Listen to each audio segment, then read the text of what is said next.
All right, so to dry our herbs, we're going to sacrifice a table for anywhere from 3 days to a week, depending on your herbs. So now we're going to dry some rosemary.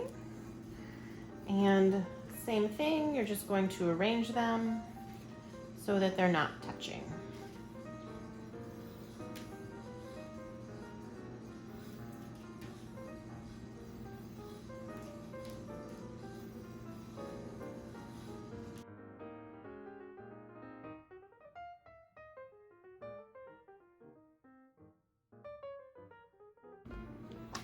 So now that we have all of our herbs arranged, we're either going to cover them with paper towels or clean kitchen towels. I'm going to use clean kitchen towels, and this will blot up some of the water and moisture, as well as keep dust and bugs and cat hair and things like that off of our herbs.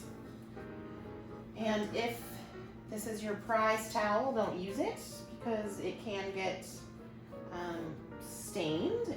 Usually everything washes out, but if your towel is pure white or something, it might leave some spots on it.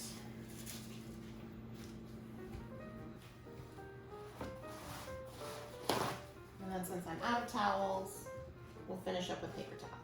And you're just going to gently pat these down.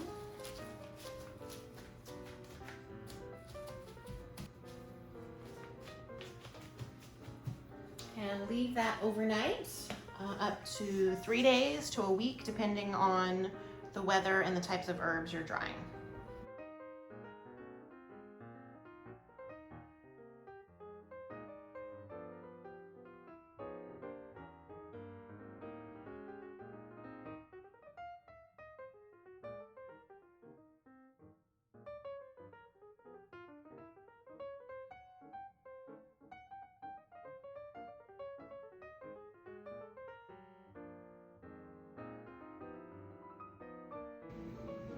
So here is my dried rosemary after about 5 days, and it is very crispy and dry, which is what you want. You don't want any flexibility or mushiness. You want it to snap when you try to break these.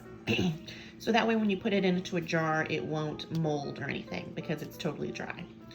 Now you don't need to cut this up. You can put this whole into a jar and it will stay fresher for longer. But if you have a whole lot of rosemary and you want to crush it up into smaller pieces, you can do that. Somebody came to help.